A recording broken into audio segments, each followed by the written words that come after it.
Hello everyone, I'm Brian Croydragon and welcome back to Vox Adventures.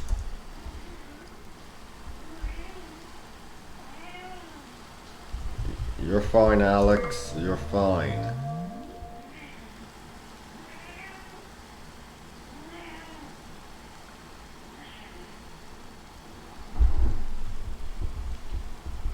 So, what should I talk about today?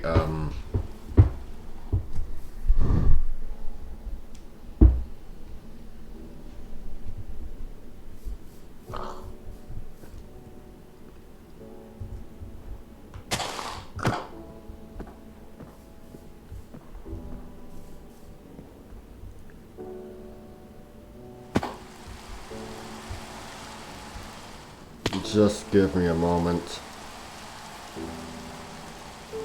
to think of something. I'll be finishing Le Morte d'Arthur today, so that's good.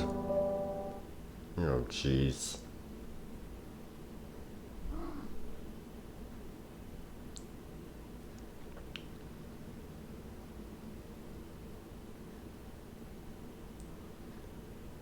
Why does this happen?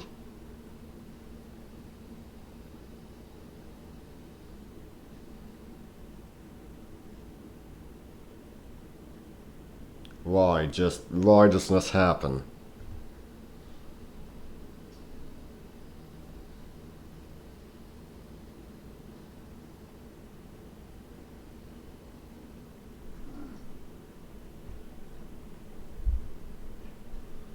Minecraft's not responding, OBS is not responding, why does this happen?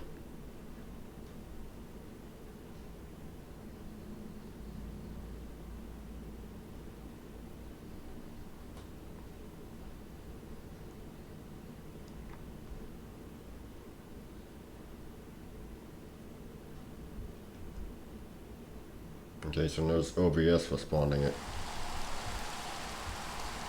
What the hell even caused that? So yeah, I'll be finishing the Morte d'Arthur today. So I'll move on to reading something else. What will I be reading? Not sure yet. I've got a pretty big to-read list.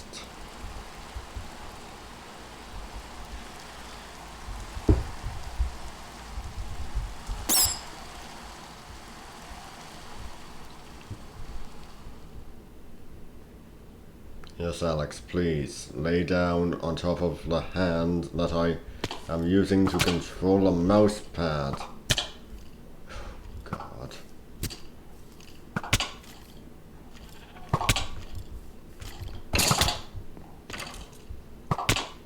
Oh, jeez.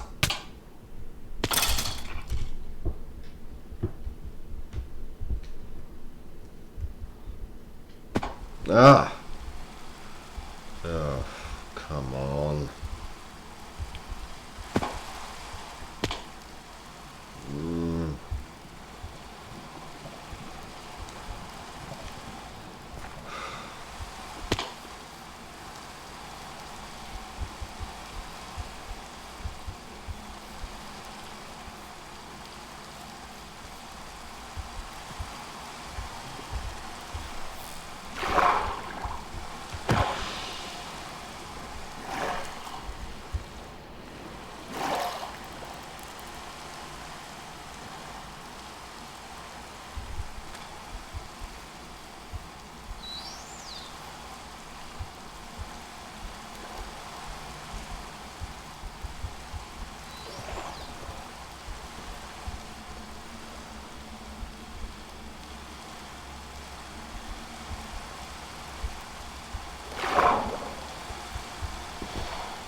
So if you know me, you know I write.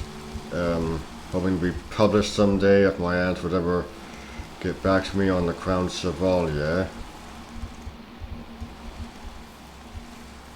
I mean, she knows someone who publishes. Just want to know that the editing is done.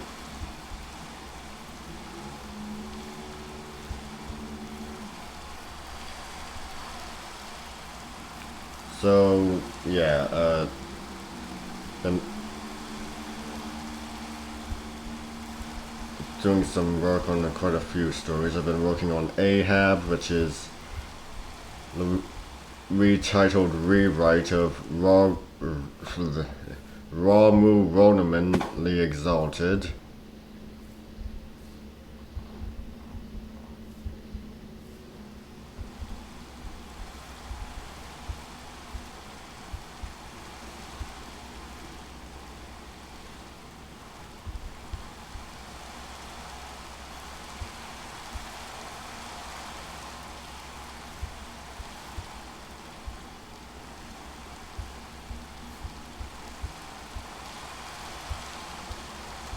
And so,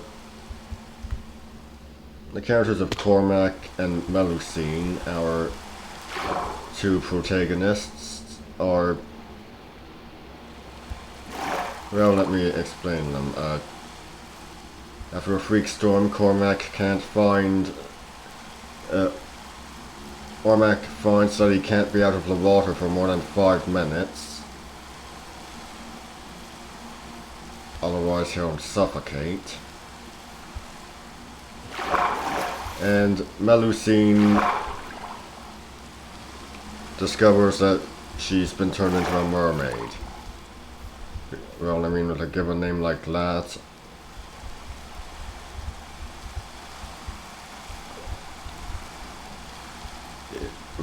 what else do you think she's going to be turned into?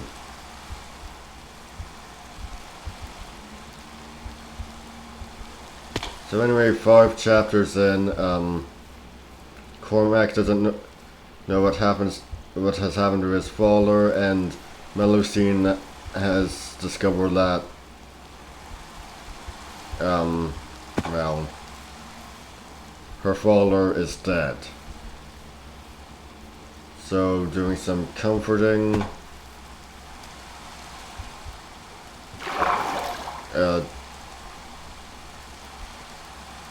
because natural mermaids are pretty much jerks, basically.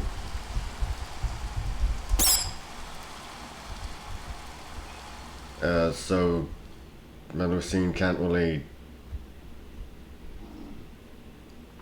be around them.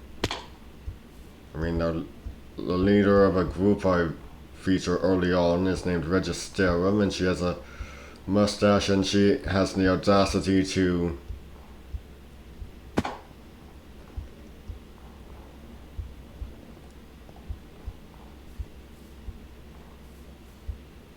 persecute Melusine just for being different.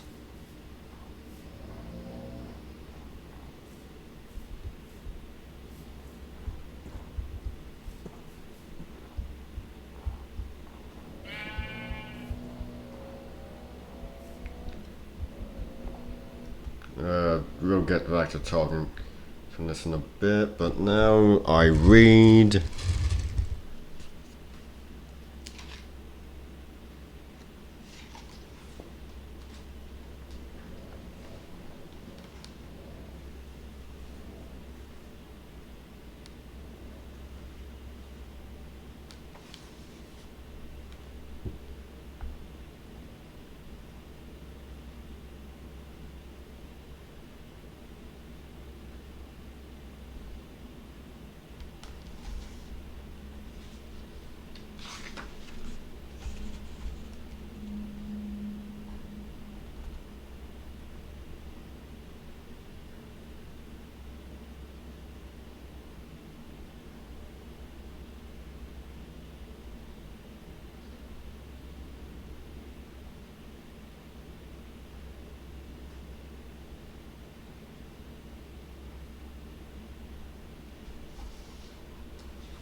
work yet.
Hey.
So, as I was saying about the story Ahab,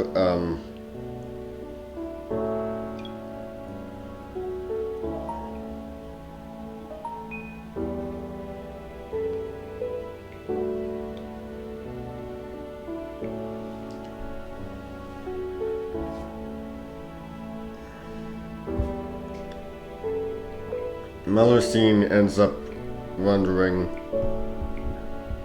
where she and Cormac are to go. I mean, after her their encounter with the mermaids,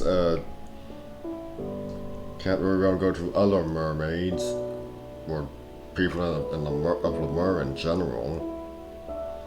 So she wonders if it's actually an Atlantis, and Cormac says that if it's anything like, basically explains that if it's anything like Plato wrote, it's basically just ruins beneath the sea. Well, I'm hoping that there's nothing Lovecraftian living in the ruins now. Yeah, it's basically then I've realized that I can base something off of Atlantis, but I can't portray the actual Atlantis as anything else but what Plato wrote it as.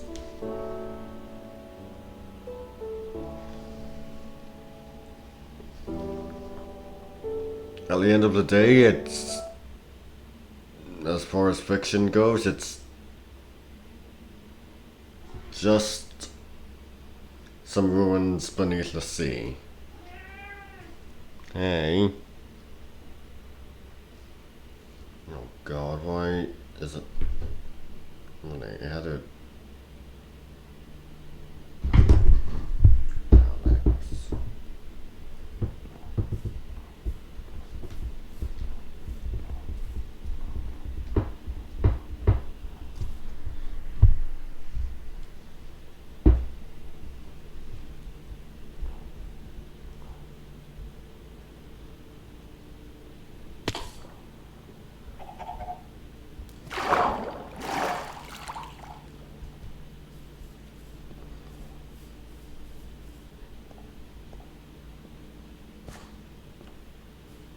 And with Ahab being set in the Pacific, I can't actually have Atlantis be shown. I'm planning for an entire thing to be set in the Pacific. So Atlantis will not be appearing.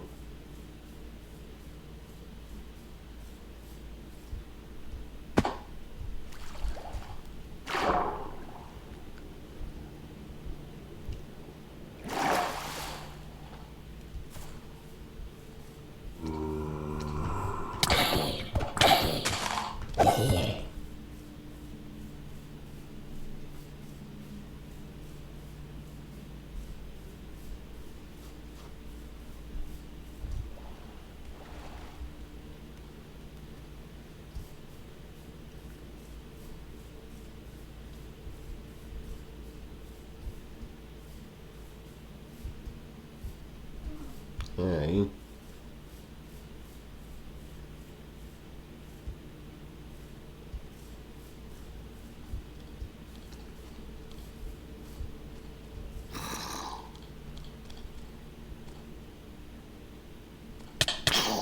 Oh, jeez.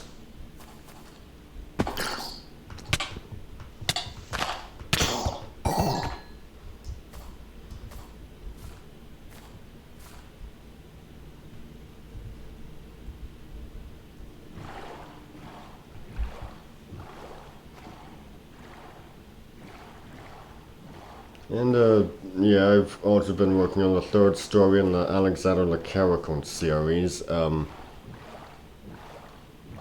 Herr von Feln has finally made a physical appearance.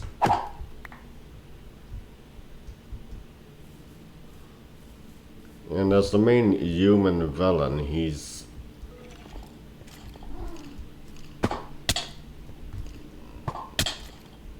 going as he's pretty much someone that you'd expect him to be. Big game hunter, circus owner, general jerk all around. But at the same time, he's a bit different. Everyone knows that the Great White Hunter is a bit of a racist thing. And yeah, it is, but with Herr von Felln being a veteran of the Franco-German War.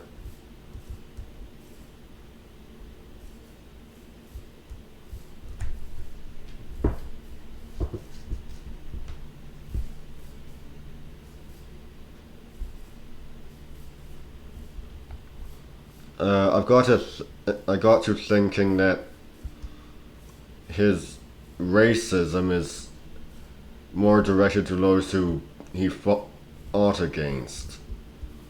So yeah, obviously he's going to be racist to the French, but with the volunteer army having been a thing, fighting alongside the French, he's racist to a bunch of other people. He's racist to the Irish, the English, the Polish, the Italians, the Spanish, the Americans.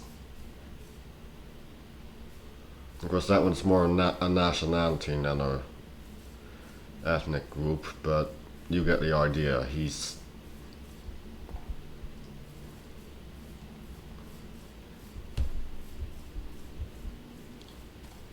prejudiced, but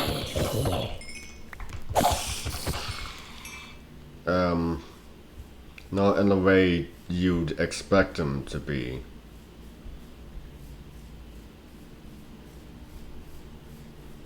And I'm thinking that besides the prejudices mentioned, there might also be some aged spite in there too, towards his fellow Germans.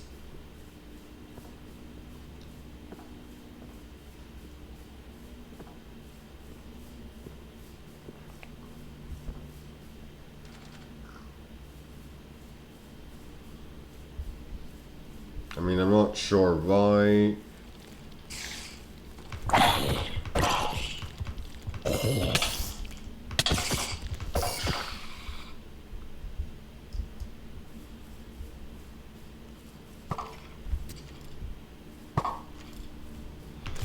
Well, okay, maybe that's not entirely true. I do have a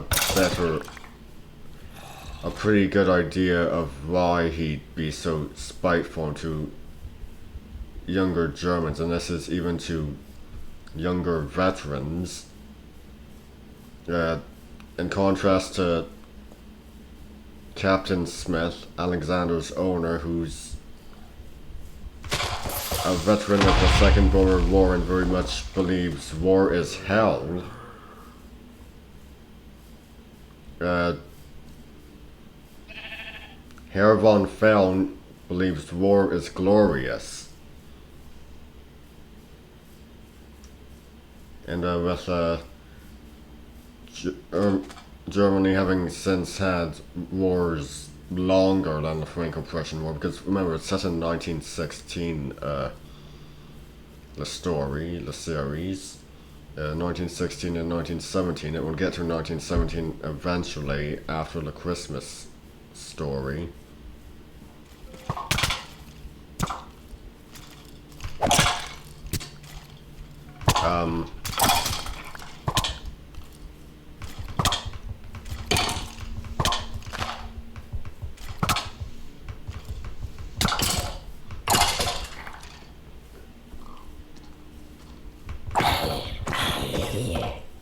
Yeah, Herr von Felln's spite towards younger German veterans is very much based on the fact that they've won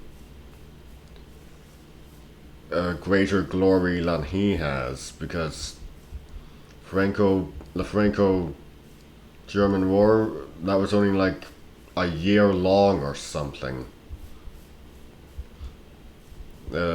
Later wars were longer, and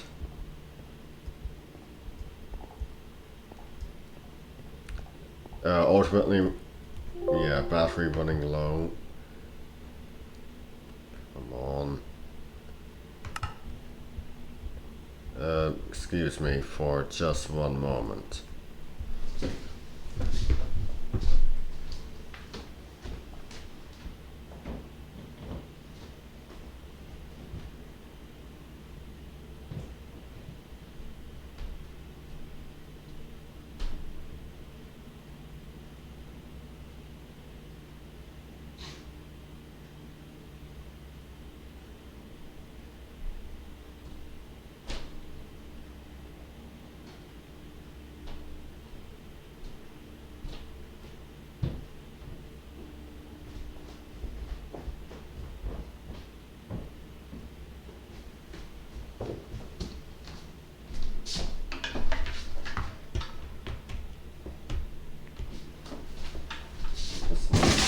doing here.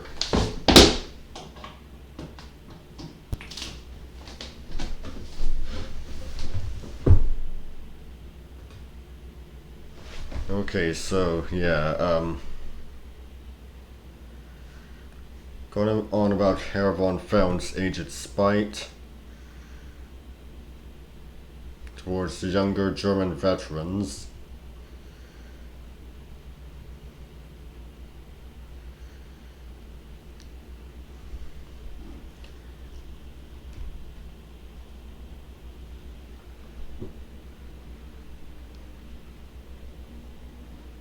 And he might just be spiteful to Germans in general.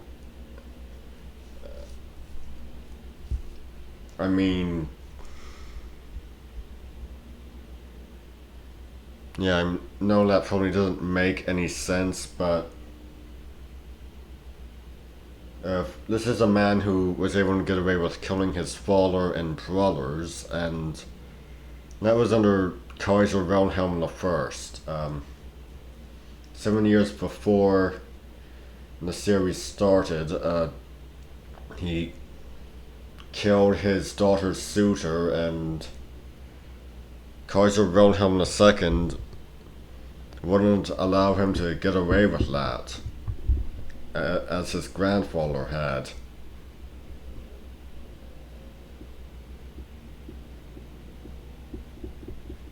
So he basically, so with Herr von Felden having fled Germany, he's, yeah, I don't know. Haven't really put a lot of thought into that. I don't know why he'd feel spiteful towards all Germans.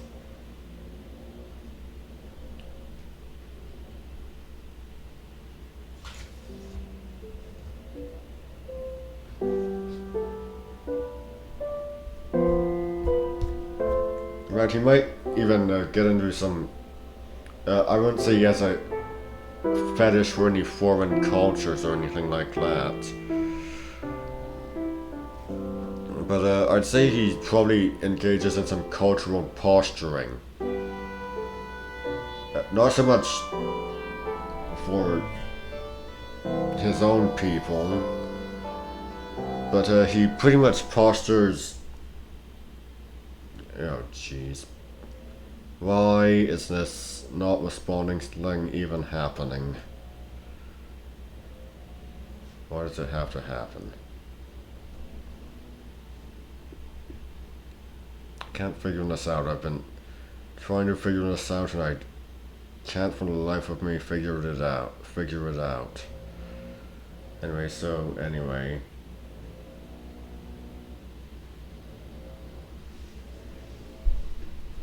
What was I saying?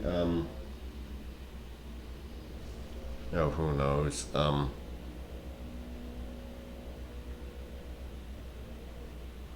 Going on about his, oh yeah, his cultural posturing. He pretty much,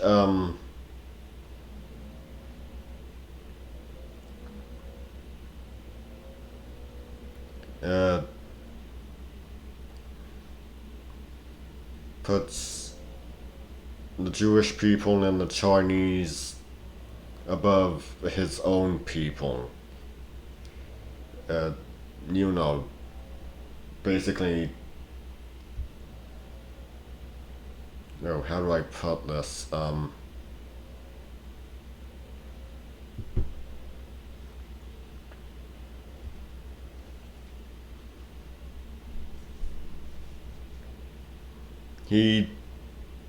I'm not sure how to put this. It's, a weird idea, but I think he might believe in like some sort of racial hierarchy, and I mean, obviously there were not prejudiced against. I mean, he outright refers to Irish people as savages. So yeah, that goes for all the other people he's prejudiced against, like the French, the Americans, the Polish, the English, all those people. So he pretty much considers them at the bottom of the hierarchy, with people like his somewhere in the middle, and he considers the Jewish people and the Chinese to be at the top.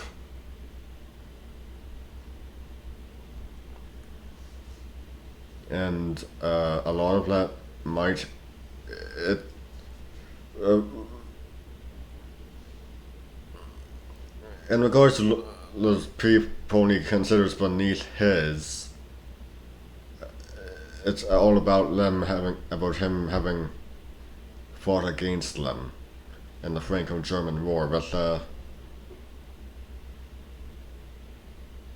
in regards to the Jewish people and the Chinese being above his, it's all due to some cultural posturing in regards to their respective ancestors.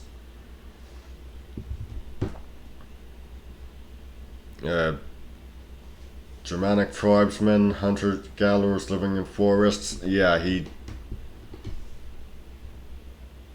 pretty much admits that and considers because the Jewish people were receiving the Ten Commandments and the Chinese people were making books that makes them superior to his, so he's not really much of one on the subject of equality, of a racial equality.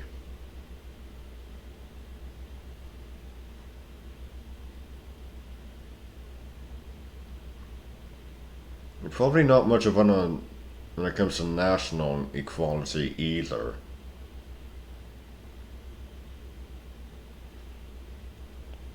Now that I think about it, because as I mentioned, he hates the Americans.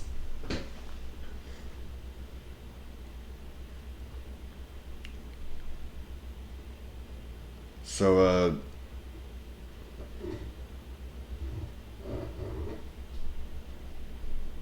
yeah, it gets into a strange gray area with who he's friends with, because he's able to escape. The idea is that he can escape any legal punishment due to being friends with the Prime Minister at the time, Robert Borden, and the Prime Minister of Canada.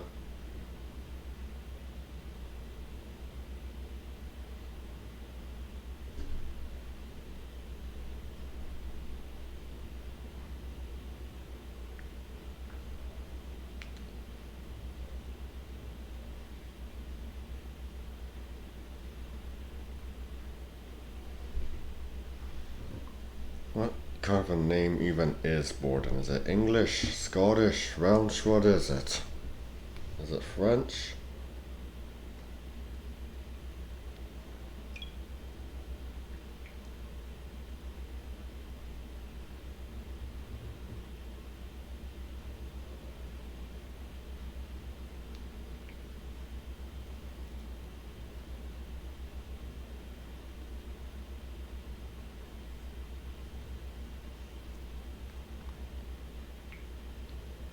English, apparently.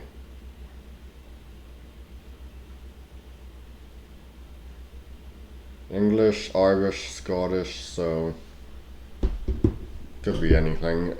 I think that might be the case of, yeah, that might be the case of Herr von Felden's friendship with Prime Minister Borden. He probably just views it, he probably views him as Scottish. Yeah, because the Scottish and the Welsh there weren't Scottish or Welsh people in the volunteer army. He has no reason to hate them.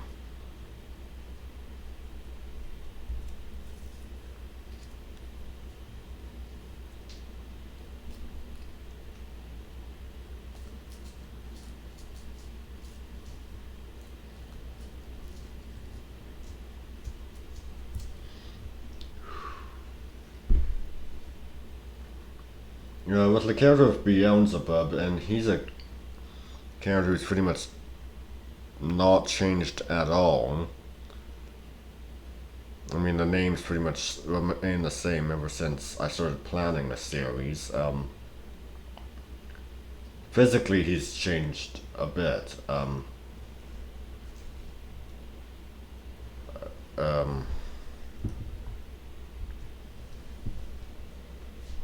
oh, wait.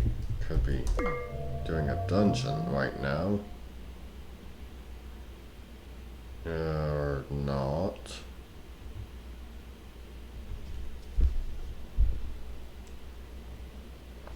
Beelzebub's a character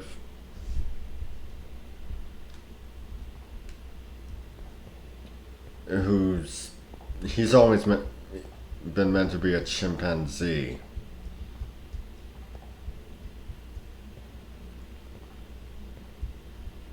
It was until this year when I decided to make him an albino. And that's probably because there's something unusually nightmarish about...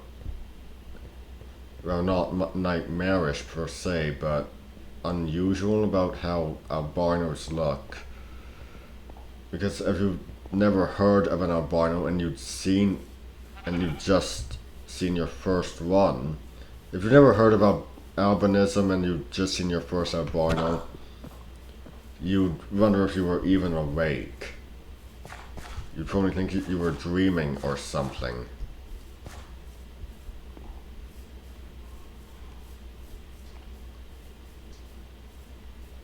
And that's exactly how Alexander's first meeting with Beelzebub happens. Alexander awakens and just finds this now keep in mind, he's never seen a chimpanzee before. He's seen a mandrill, he's seen people, and a mandrill's a monkey, I must say. So he basically he's this thing that he imagines to be this half monkey, half man. This pale, white-furred, red-eyed, half monkey, half man, monkey man, however you wanna put it.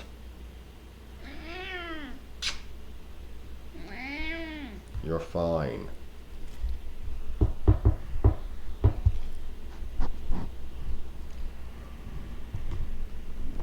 Hey. You're fine.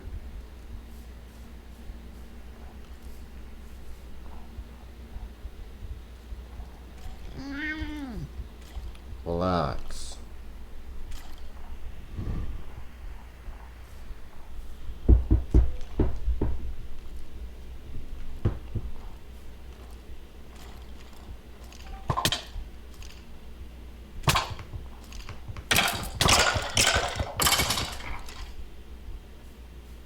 Go lay down.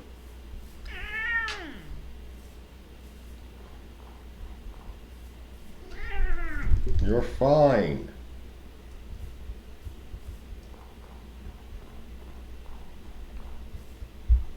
What, do you want to lay here or something? Alex, you've got comfier places to lay down.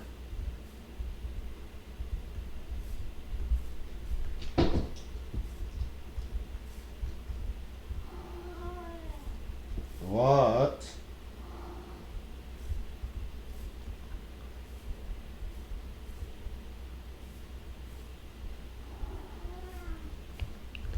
So, basically with yeah,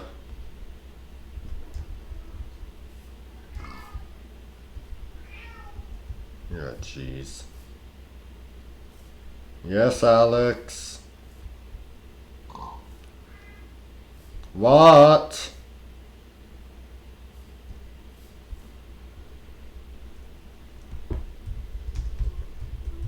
So, yeah, beyond that, Beyond Beelzebub being albino, he's missing the middle toe of his right foot. He's got a scar over his left eye.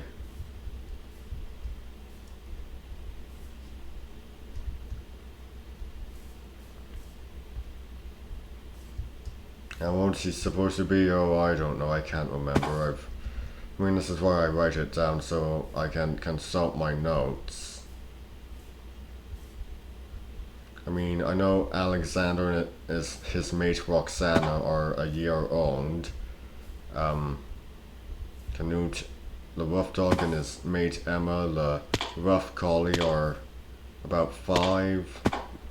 Not I think the American quarter horses Peter and Catherine are 4.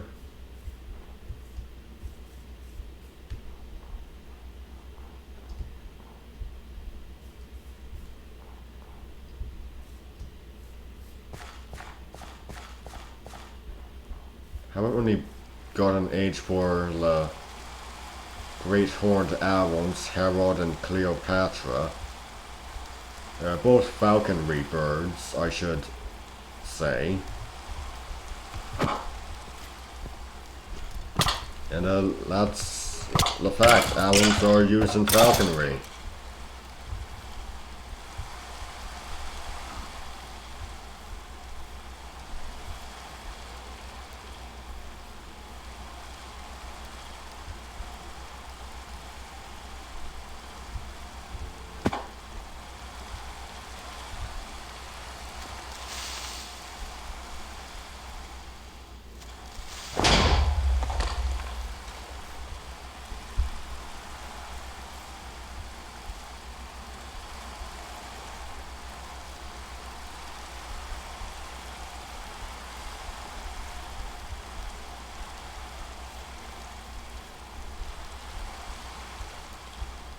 Herr von Fell also owns a falconry bird, a golden eagle named Hermann.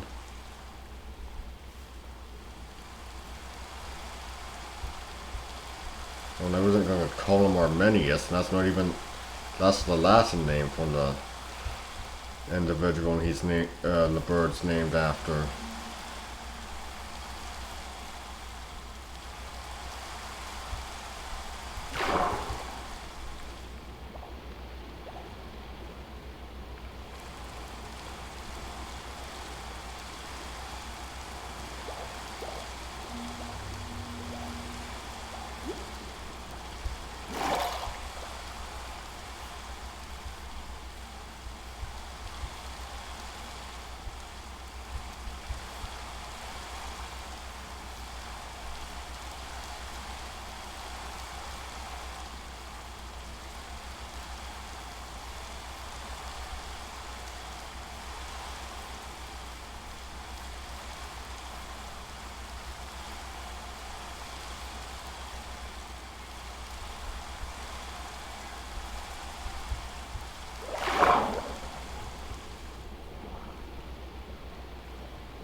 So moving away from the animals, when it comes to Captain Smith's students, a lot of them I just had them listed as British, and I ultimately thought where in Britain do they come from, and they're pretty much the British students are pretty much all English except for one, Vivian Gish, who's actually not even from Britain. She's from the British Raj, so India. Which is as far away from Great Britain as you can get.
Why?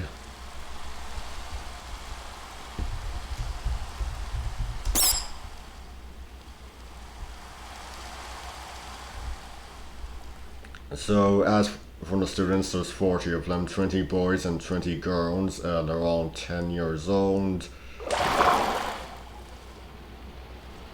And second batch of students, so...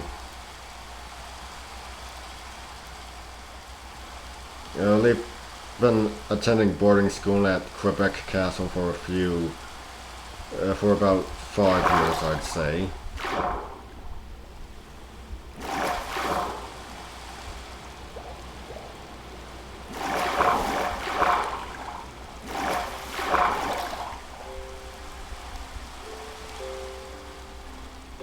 And I'm pretty much thinking about what else Captain Smith can use his country house for. I mean, obviously it's his family's residence. It's, he's also using it, I mean, of course I mentioned him using it as a boarding school, he's using it as a museum of Egyptology, and it's based on Blenheim Palace, which is this monumental country house. I've talked about it before. I've talked about it being based on, and if Quebec Castle is supposed to be monumental in size, then what else can it be used for besides boarding school and museum of Egyptology?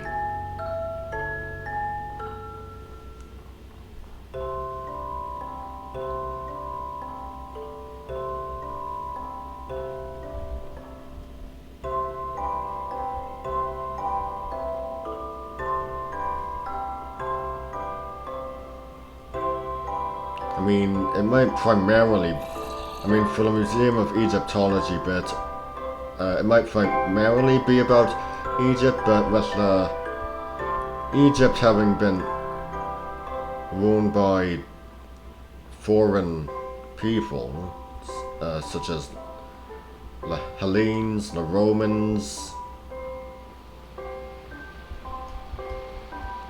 the Persians, well, the Kushites technically,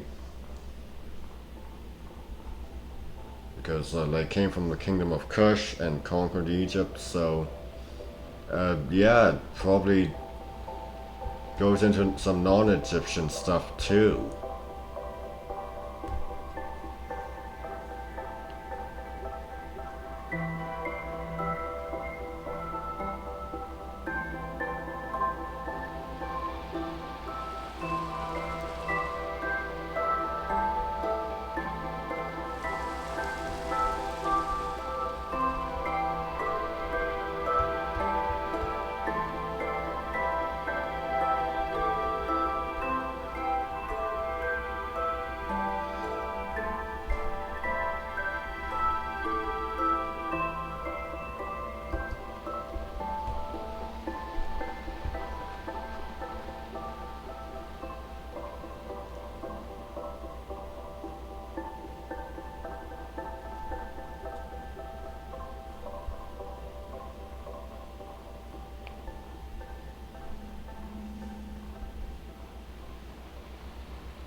With this series being set during the latter years of World War One, I've been thinking about what historical figures can appear. Um,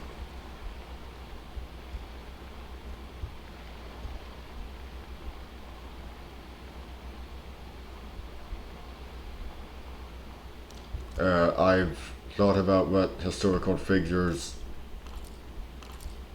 Captain Smith could have called friend.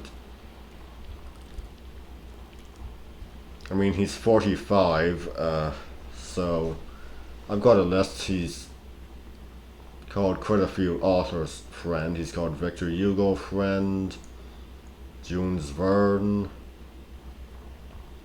Lou Wallace, Robert Louis Stevenson, Mark Twain, Herman Melville. Sort of friends with Jack London and Gaston Leroux, but at the time the story is set, Jack London's obviously going to die soon.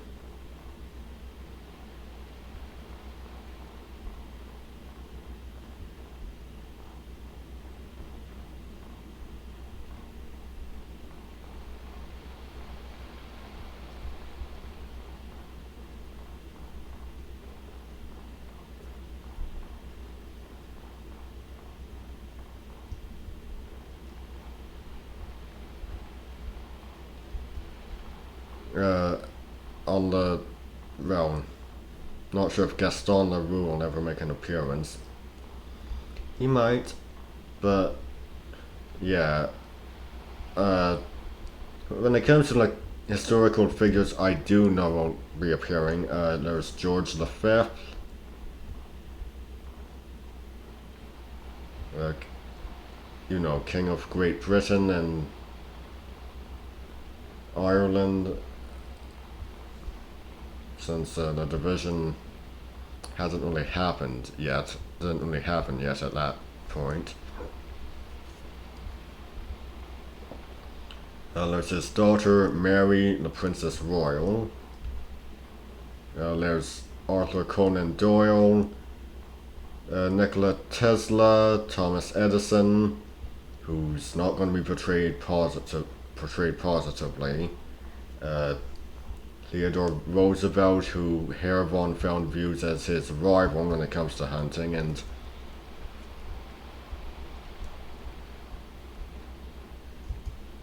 Roosevelt's not going to be portrayed positively either. I mean, I know he did some conservational efforts, but that was more not because his heart was in it, but because he didn't want to run out of things to kill.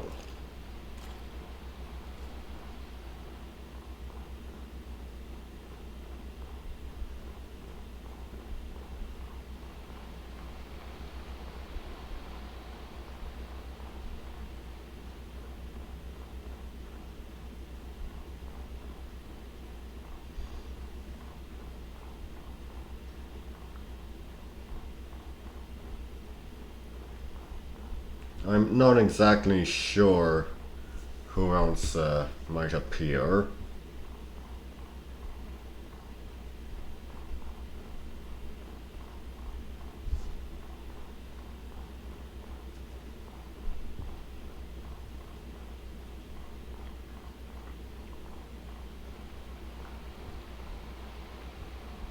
On the historical figure side of things.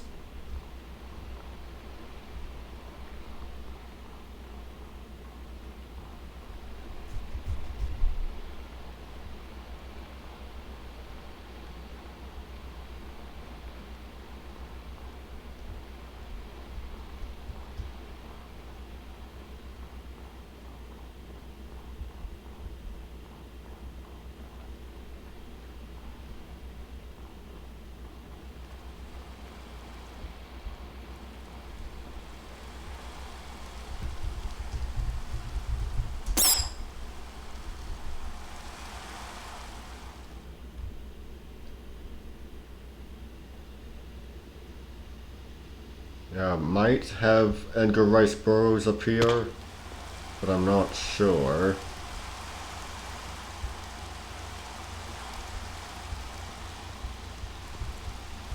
Robert Borden, I'm not sure if he'll appear or not.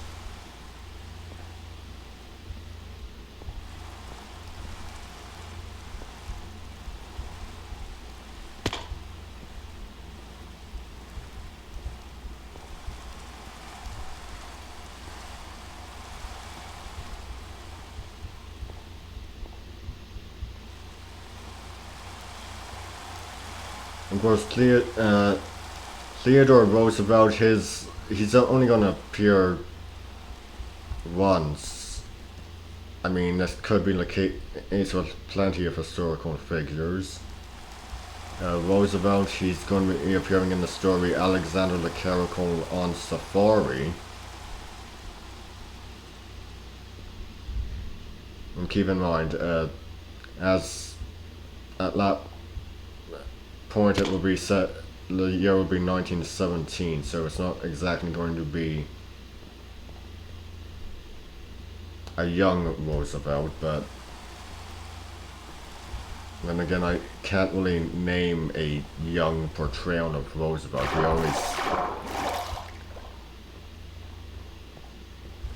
It's never a young Roosevelt. It's more middle-aged to elderly type thing. More of a middle-aged to elderly type thing with him.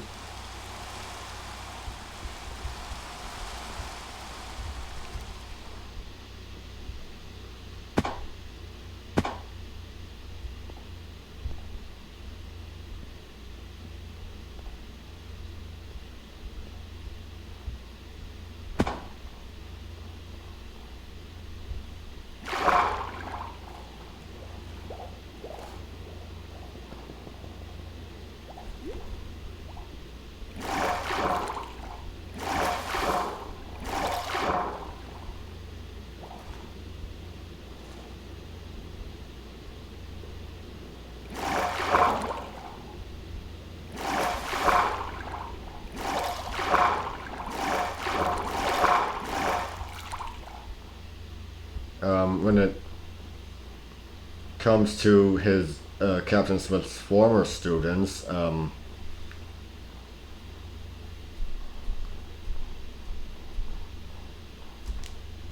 Covingtons, Timothy and his wife Cosette, or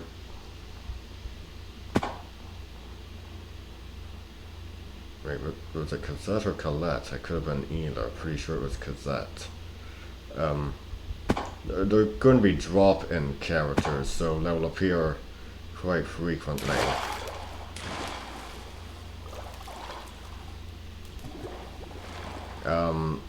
As for Verna Gillespie and her fiance Herman, but by the time of Alexander the Caracal and the wedding, they'll be married.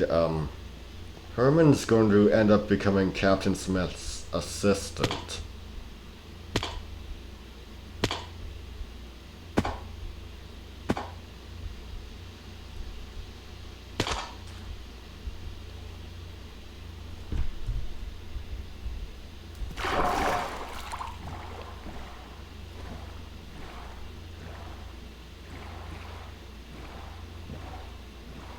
So they're actually going to be appearing full time, basically. Might not always have lines, but they're definitely going to be there at Quebec Castle frequently.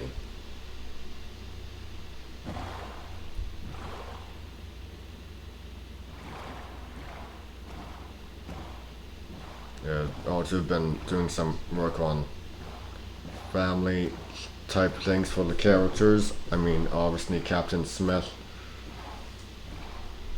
is engaged, he has a daughter, he has a couple of nephews.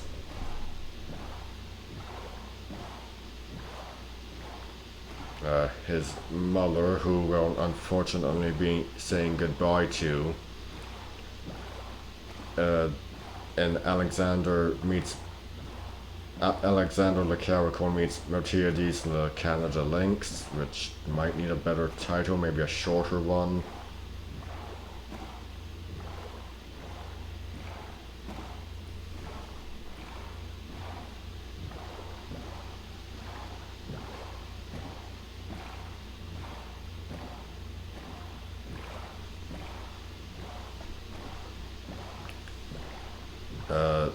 Very much on the student side of things, I've not really been putting a lot of thought into the families of the students beyond Bert and Marx, whose older brother Adolf is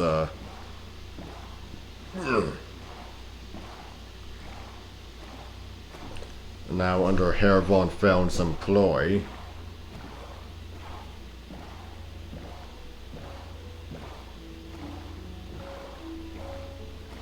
And out of the two human companions of Herr von Feln, Adolf is definitely the younger of the two. The older one is Karl Mueller.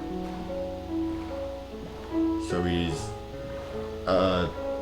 Adolf is 19. He'll be 20 in 1917.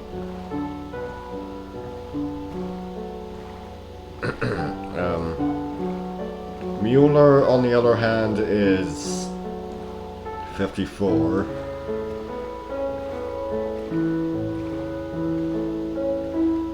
And he's one of the most grotesque characters I've ever created. I looked at the ugliest versions of the Joker, looked at Joker-esque characters, and basically mashed them together to create this thing that I'm not entirely certain is human. I think he might actually be a vampire.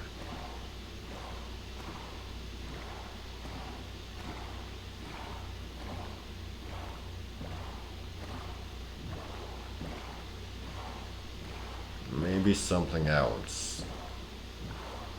Maybe a vampire from another dimension or something like that. Yeah, I really have trouble thinking of Mueller as human.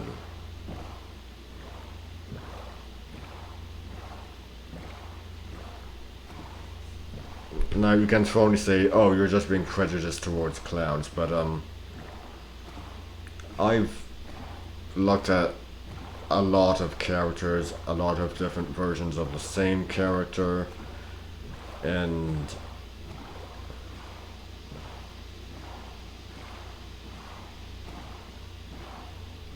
I just find it difficult to believe Mueller is actually human. I mean, Herr von Feln might not even be human. I mean, yeah, he's 68, but he's always been deathly pale. I mean, he does age, but he's always been deathly pale. It's not a health thing, it's not about not getting enough sunlight or anything like that. He's always been deathly pale. But he looks closer to human than Mueller does.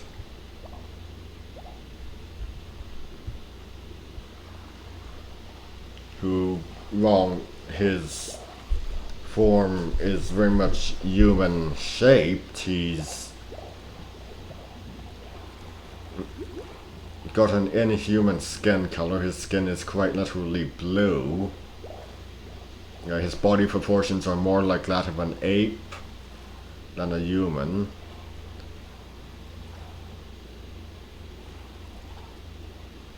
And with him being hunched over, he can practically knuckle walk.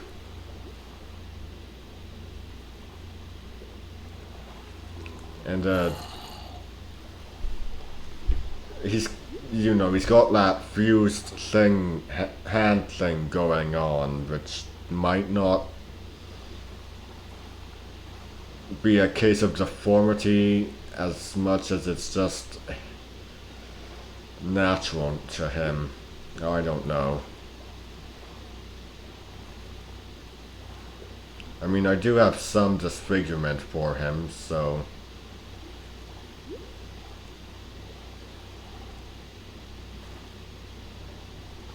There you go.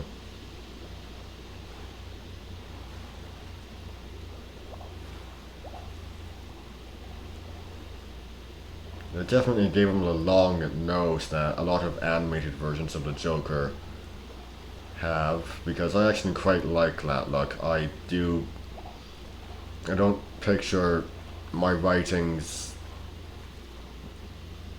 in live action. I picture them animated, like traditional hand-drawn animation.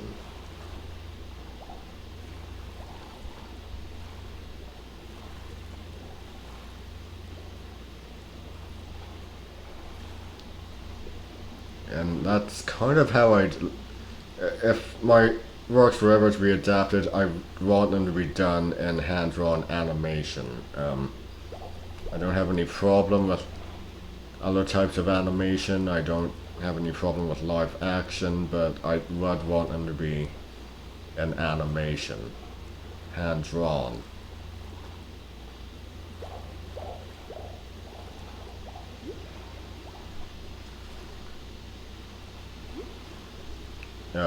If it were to be in live action, I'd want the animals to be a combination of actual animals, puppetry, and CGI. And some animatronics. Where do you draw the line between animatronics and puppetry? I don't know. Excuse me one moment.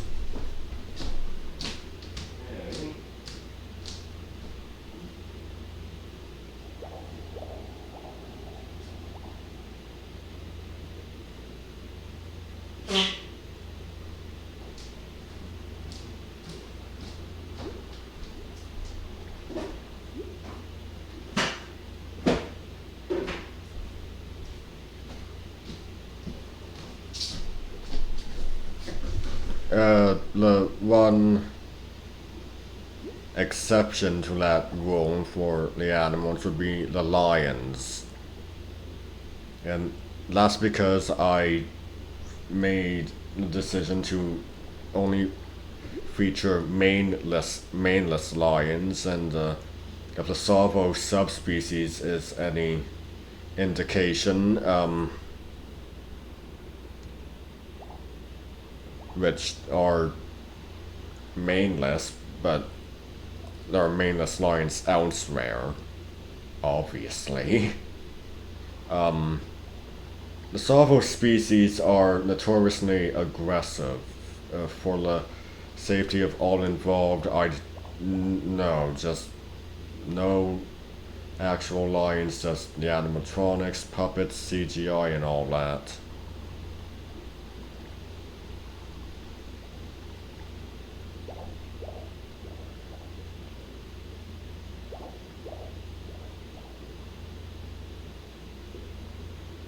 I mean, the most famous maneless lions are of course the Salvo man-eaters. Actually, got John Henry Patterson's book, memoirs, upstairs. I'll go get it.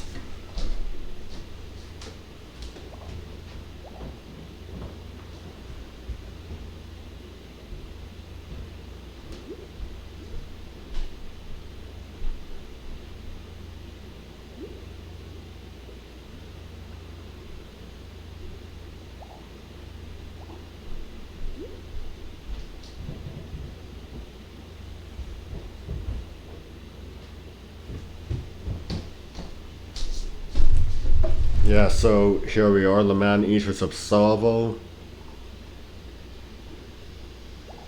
I haven't read it yet, but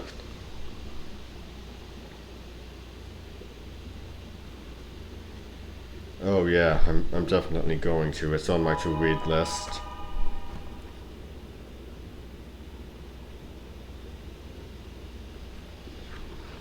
It's got these photographs.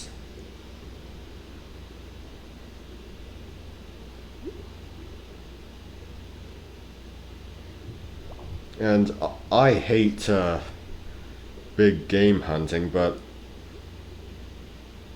yeah, I hate big game hunting, but I hate trophy hunting, but I'm looking at this picture right here. It says heads of the 8 lions shot by the author in British East Africa, and I wasn't.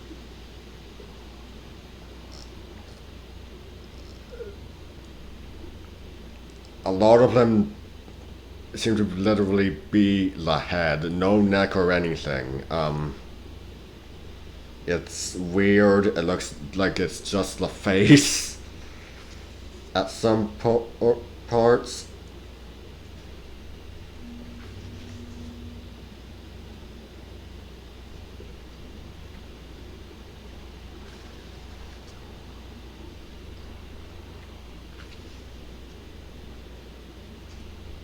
Why am I sitting on my foot?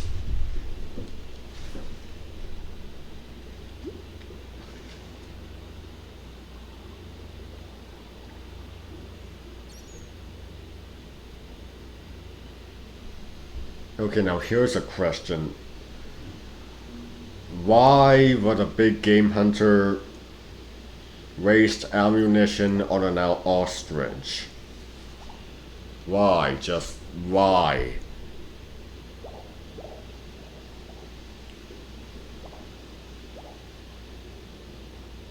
I mean, it makes no sense.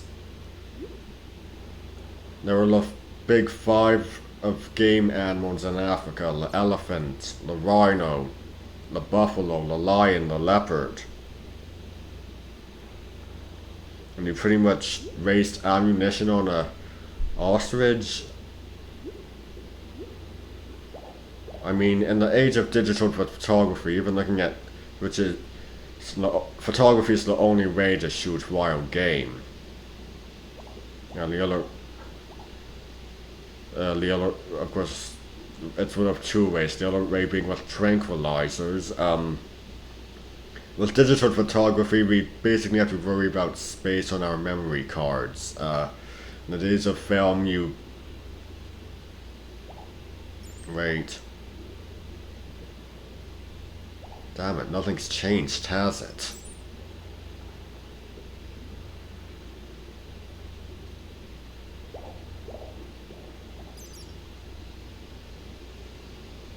Nothing's changed. We still have to worry about. If it's not worrying about how much film we've got, it's worrying about how much space we've got on our memory cards. Damn it, nothing has changed. But still, I'd want to take a picture of an ostrich. I slept that night in a little palm hut. Might feature palm huts for. I mean, if it's just a thing across Africa, I might make use of that. If it's not a Zulu thing, yeah.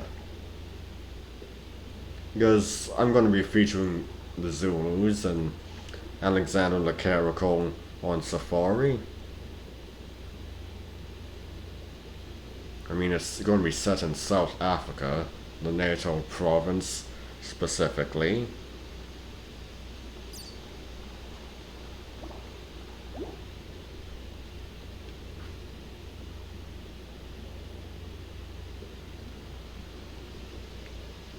These pictures are good, but again, they're from 1898. They're not always going to be as good as they could be.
Well, back to spawn it is then.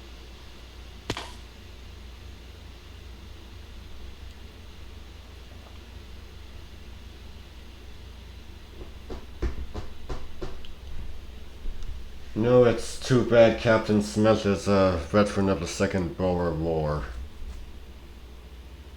I'd like to feature gorillas.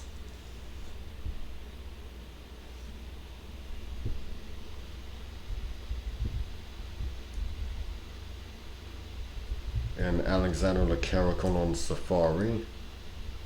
But the fact is I can't because they're not native to South Africa. Oh jeez, mother of...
Basically, the main criteria was that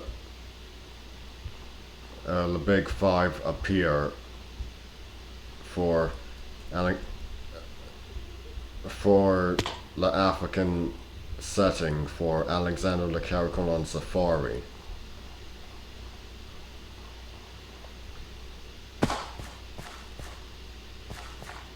I want there to be elephants, I want there to be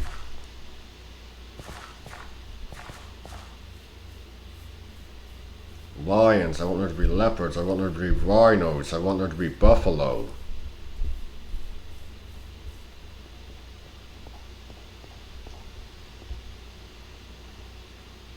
I mean, I want there to be other animals too, of course, but still, the Big Five.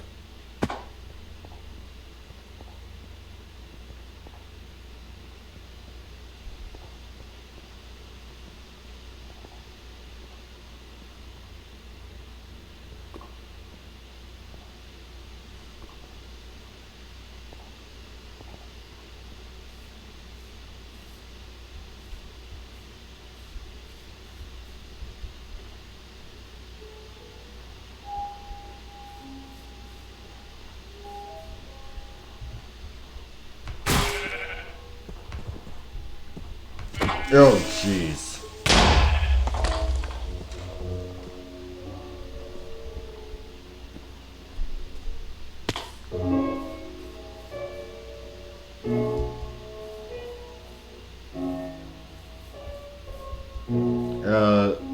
An elephant is definitely going to be playing a major role in that story.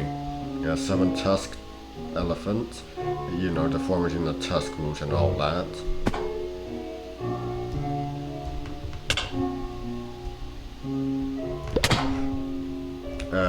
Also going to be featuring some lions. Two lions. People will be saying the Savo Man-Eaters Reborn.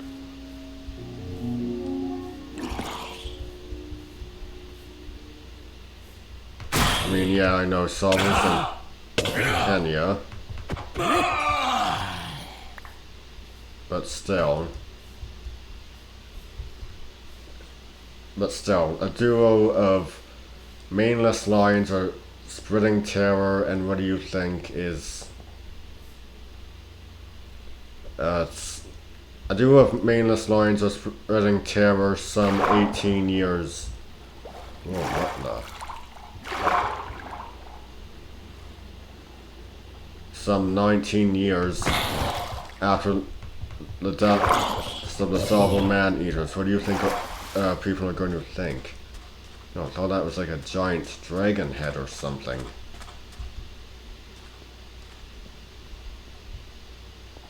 Nice ship.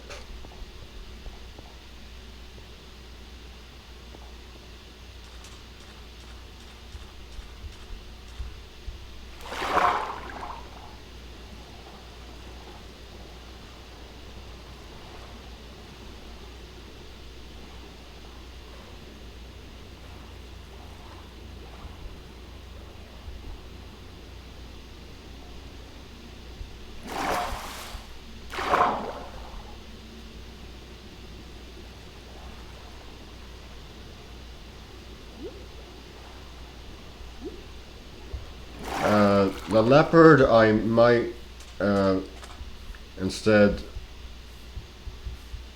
I mean, leopards are going to appear, but a leopard having a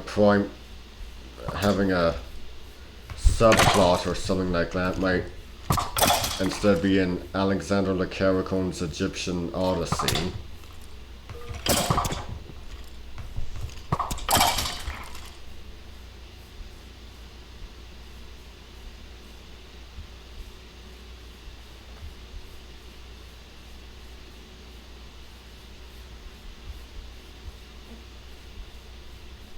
Because leopards do live in Egypt, I must point out.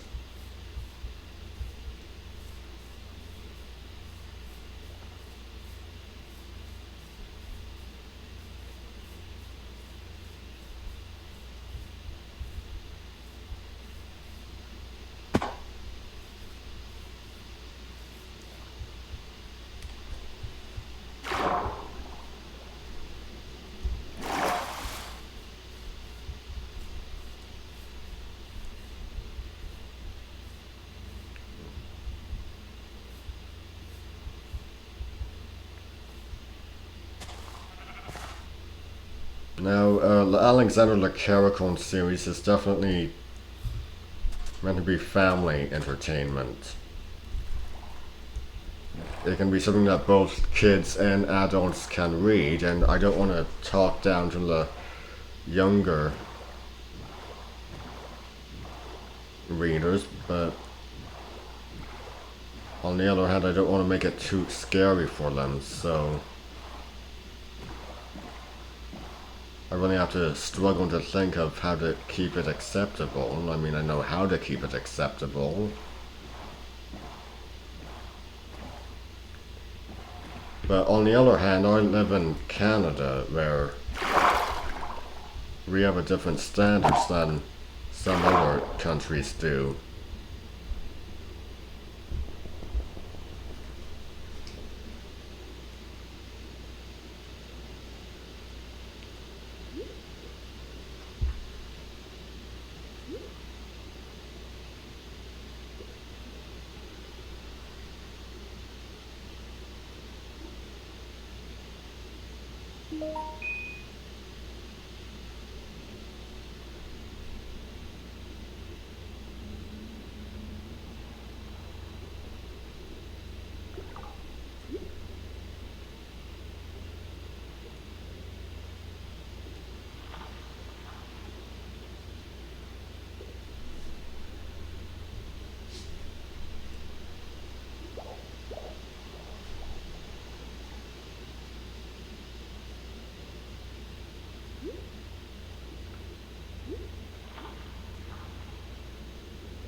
I definitely do not want to. I don't want the series to be mundane. It's really very much set in a real world setting, and there it's portrayed. Everything's portrayed very realistically, but then again, I don't want it to be the most mundane of stories.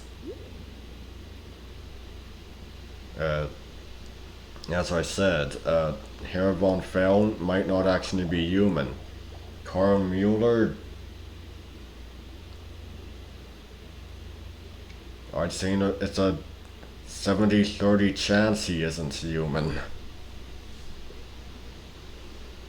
Yeah, 70-30 chance he is not human.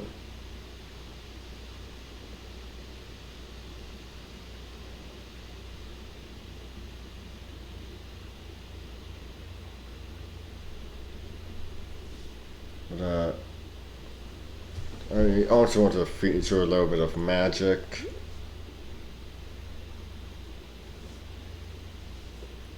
Uh, I've been featuring a ghost in the form of Darius, Alexander's predecessor as the Mayon Caracal at Quebec Castle.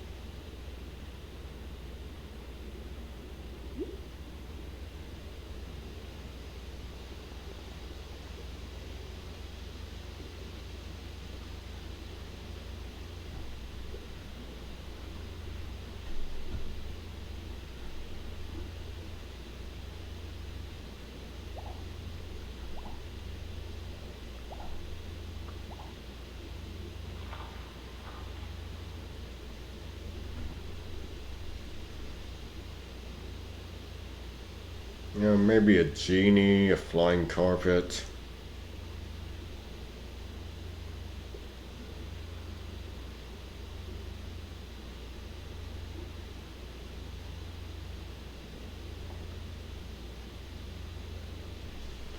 Definitely want to feature a god at some point in the Egyptian Odyssey one.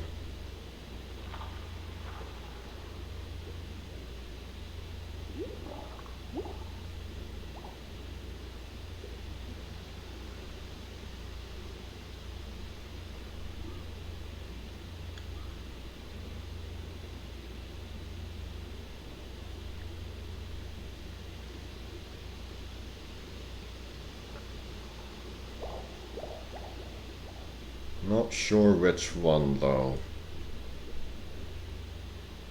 Maybe Set? Almond Ra? Maybe a goddess instead, like Isis. Or Sekhmet. Bastet maybe?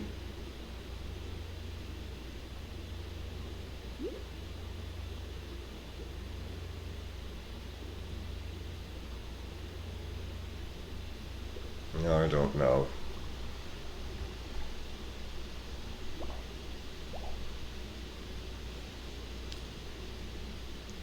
I just don't know.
You know, the other day I was watching Amazing Top 10 on YouTube, watching the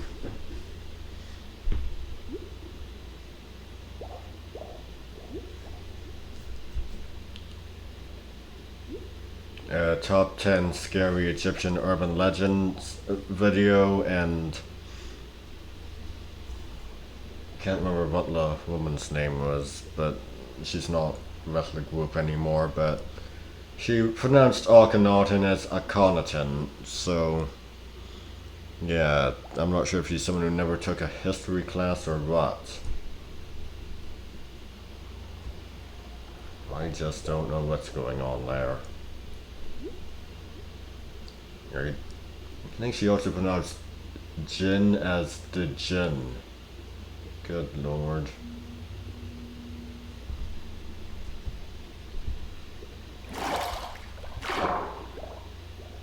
Sometimes a D is just silent, such as with Jinn.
What's my playtime at? Ah.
No, I miss going to the museum, I miss going to the zoo, I mean, yeah, Toronto Zoo's back open, but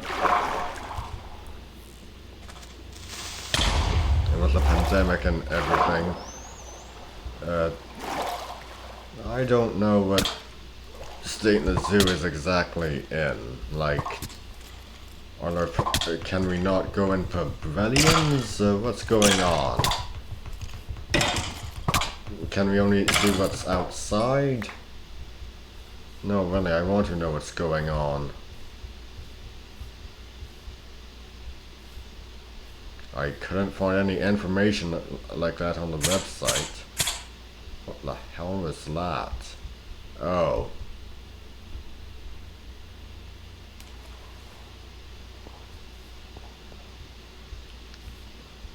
No, when I was a kid, I always thought of going to the zoo as like going on an adventure.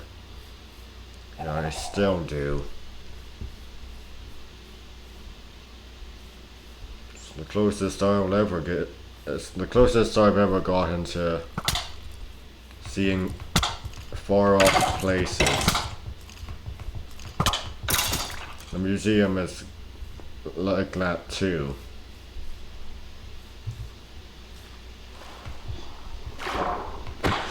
Also the closest that I'll never get to time travel in some respects.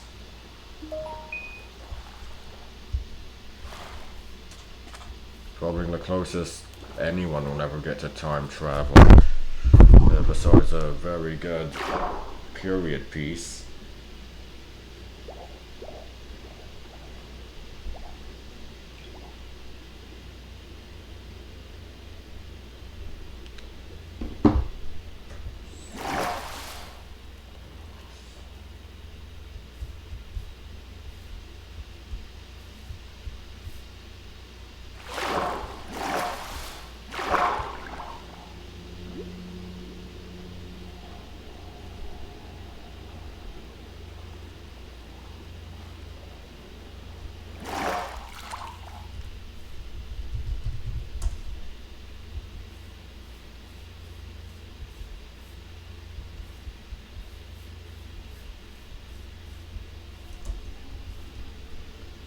Yeah, so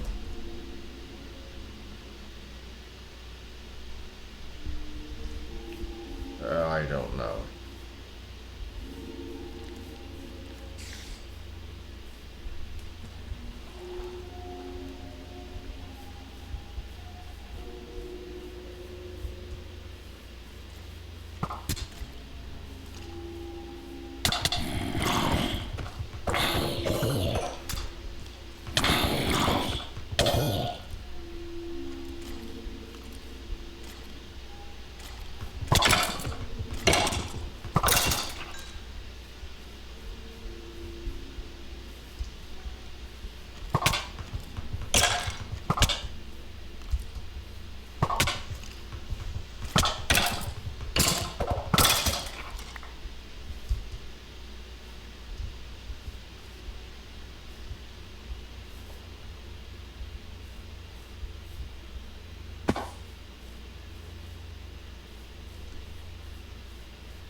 No, I remember being at the Toronto Zoo the first day the Komodo dragons were unveiled to the public.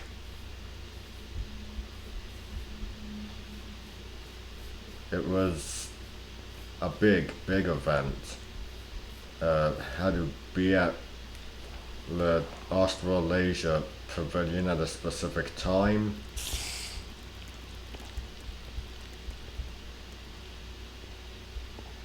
And there was a big crowd and everything. What we saw was, we saw an exhibit, an empty exhibit, meaning they weren't out yet. Then they were let out and they just came walking out, and it was just amazing.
I have a word search fantasy and legends, and I'm really enjoying it. Uh, got quite a few done. Currently working on a Japanese mythology one. Only three words that I haven't found: Izanagi, Susanoo, and Yomi no Kuni. Yomi no Kuni.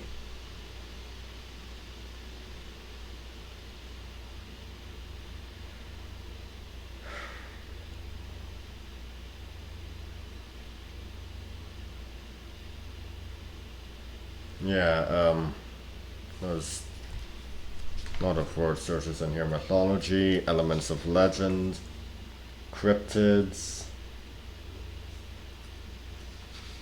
Greek mythology, tarotology, classic fairy tales, fantasy creatures, Latin American folklore, famous monsters, fantasy world elements, Give Up the Ghost, Arthurian legend, the Gordian Knot, Roman mythology,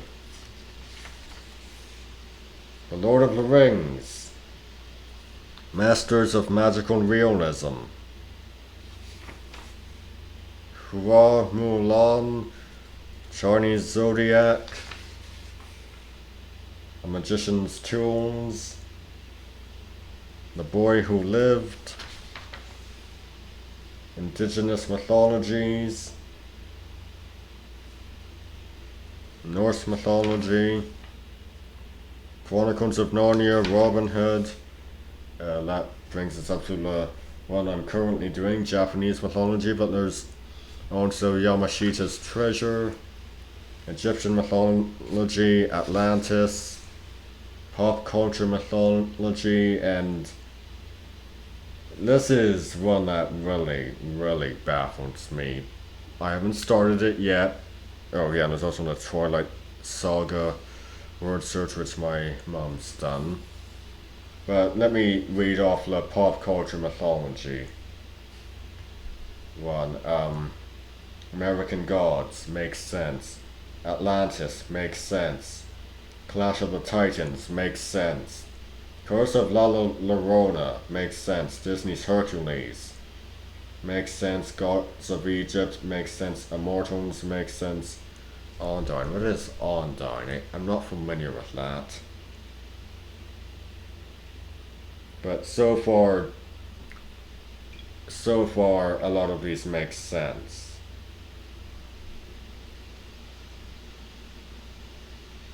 What, the 2009 film? What's it about?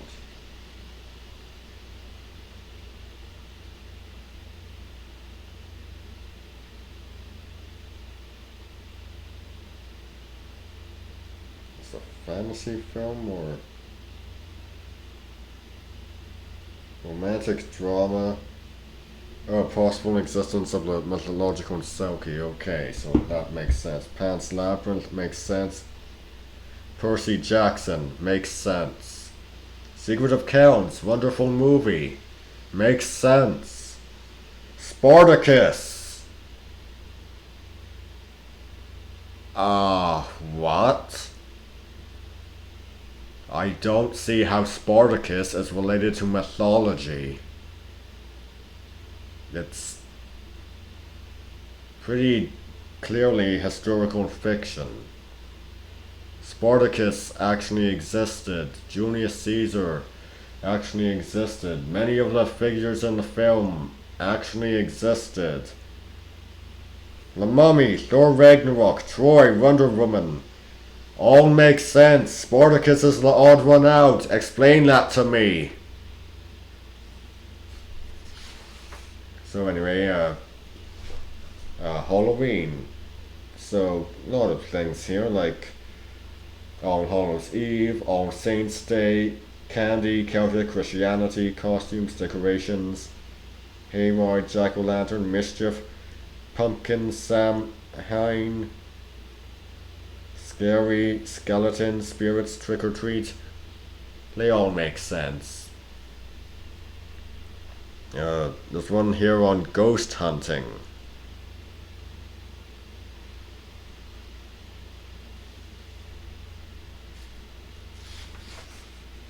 fantasy characters, which my mum has done a bit of. She found angels, banshee, furies, hobbits, leprechauns, naiads. There's more magical artifacts. What exactly do we have here under magical artifacts? Aladdin's lamp makes sense. Aphrodite's girdle makes sense. Apple of Discord, Shintamani Stone, Club of Dagda, Excalibur, Golden Fleece, Hand of Glory, Helm of Darkness, Holy Grail, Mantle of Arthur, Mjolnir, Pandora's Box, Philosopher's Stone, Seal of Solomon, Seven League Boots. They all make sense. And of course we've got one here on Homer. So you've got Achilles, Agamemnon, the Archaic period, all that good stuff. We have mythological creatures, not sure if Anubis should be in there since he's a god, not a creature. Yeah, I guess Krampus makes sense. Fountain of Youth, Aztec mythology, Chinese mythology, fantasy locales.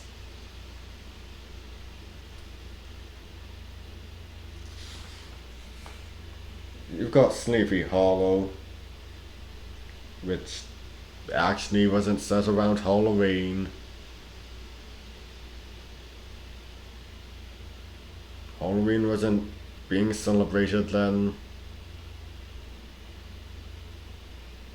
Urban legends, so Backseat Killer, Black Shuck, Black Eyed Children, Bloody Mary, Blue Star. Good lord, there's a lot of B's, aren't there? Chainmail, Cow Tipping, Creepypasta, Curse of the Bambino. Nearly as many C's. Elephant Graveyard, yeah, of course. Hoax, Matador Red, Microwave Radiation, Sewer Alligator, Slender Man, Swallowing Spiders. Children's fantasy books, let's see here. New England in Time, never read it. C.S. Lewis, read his works. Charlie Bone, never heard of it. Coraline, never read it. Golden Compass, I've read. Historic Materials, not read them all, only read the Golden Compass. Mary Poppins, not read the books. Peter Pan, I've read. Not read Pilgrim's Progress, not read Pippi Longstocking. Can't remember if I've ever read anything by Roald Dahl. Read Stuart Little. Never read The Borrowers. I've read The Hobbit, never read Willy Wonka. Might have read Winnie the Pooh long ago. There's Nursery Rhymes. Supreme Spellcasters.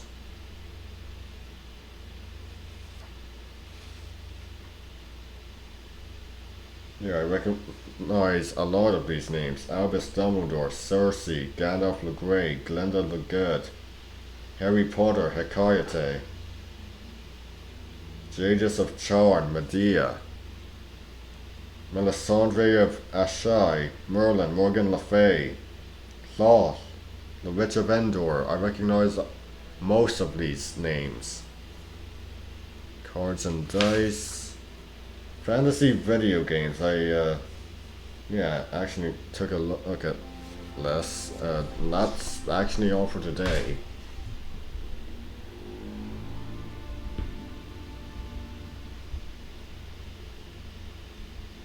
I'm Brian Croy Dragon signing out. Stay straight.